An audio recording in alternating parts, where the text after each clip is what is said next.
The sprawling metropolis that promises advancement through assimilation is not a ladder to be climbed, but a labyrinth designed to test whether you can retain your soul while navigating systems built to consume it. And true progression requires not optimizing your build for urban survival, but integrating the cost of ambition until success becomes an act of stewardship rather than extraction. In the City of Akul, Macronomicon delivers a progression fantasy that transforms the city-building trope into a profound exploration of systemic inequity and embodied sovereignty, proving that in worlds where opportunity is stratified, liberation isn't found in ascending the hierarchy, it's forged in the radical act of honoring those the system renders invisible when every metric demands you look up. This isn't merely another stat-heavy saga with political intrigue. It's a psychologically precise narrative where every gained rank feels like both privilege and burden. Consent to advance is negotiated through accountability rather than assumed merit. And mastery means protecting your humanity when the city demands you trade it for power. From the first smog and steam narration, listeners are immersed in a landscape where architecture is ideology and presence is the only uncorrupted compass.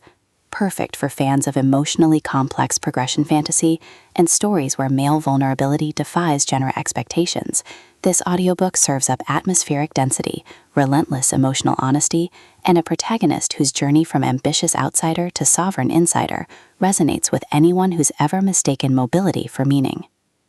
When William O. arrives in Akul seeking to leverage his unique abilities within the city's rigid class structure, he expects strategic advantage, not to discover the urban machinery replicates the exact exploitation that fractured his homeland, and the system's integration bonus forces him to confront the grief he buried beneath years of performative adaptability.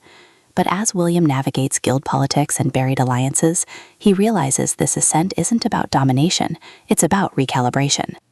Macronomicon masterfully avoids reducing William to optimized climber or Akul to mere backdrop. Instead, he crafts a narrative where urban navigation becomes therapeutic framework, where consent is renegotiated through boundary setting within systemic constraints, and where liberation requires seeing the city as teacher before it consumes you. The audiobook narration amplifies this emotional precision, capturing William's disciplined focus fracturing into genuine receptivity, while secondary voices, guild masters, laborers, echoes of displaced communities, shift subtly between transactional expectation and hidden solidarity, making every promotion feel like both test and testimony. You don't just hear him level up, you feel the seismic shift of a man learning that some legacies can only be built when you stop treating people as stepping stones. What elevates the City of Akul beyond typical progression fantasy fare is its nuanced portrayal of urban advancement as somatic practice rather than abstract optimization. William isn't merely grinding for status, he's confronting how meritocratic culture taught him to equate worth with utility, challenging the notion that safety requires emotional detachment from those below him. His relationships evolve through acts of radical reciprocity, sharing silences during transit commutes that bypass performance, establishing protocols that protect both operational integrity and psychological safety, and defending workers' right to organize against factions who mistake compassion for inefficiency.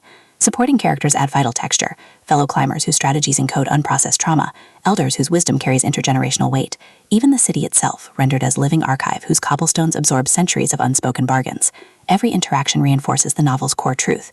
In economies built on extraction, tenderness is technique, and presence is the only sustainable resource. Even the litrpg mechanics serve thematic depth, with skill trees mirroring emotional integration, and district milestones become metaphors for earned trust. For audiobook listeners, this production is an immersive sensory descent into reflective density.